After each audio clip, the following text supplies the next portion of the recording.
Maglalakad pa po ako. Mas importante mo ito sa Hindi kasi importante yung lakad ko kasi may gagawin ako. Sige, sir, pakawalan niyo na ako, sir. Sir, may importante akong lakad eh. Sir, pakawalan niyo na ako. Bakit naman kasi Bulacan? Sir, pakawalan niyo na ako. May importante po akong lakad. Ayun. Ayan na. Ano yun yan? Para po kay Ma'am Gomez. Nag-contribution po ng klase. Birthday niya eh. Oo ba?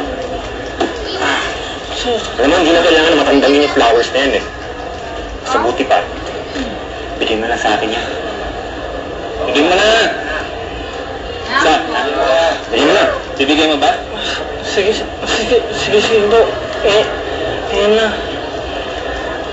Umagalit po yung buong klase sa akin eh. Mas pipiliin pang magalit ang buong klase sa'yo. Kumpara ng wasakong kintong pagmumukha mong yan. Ha? Ano? Sir, may lakad pa po ako eh. Baka pwedeng umalis na po ako. Alis ka, no? Ayaw naman pala eh. Ayun na po. Mabait ka naman pala eh. Di ba, Levine, ha? Kung bahala sa'yo. Malis ka na. Malis ka na. Ako sa akin pa kita eh.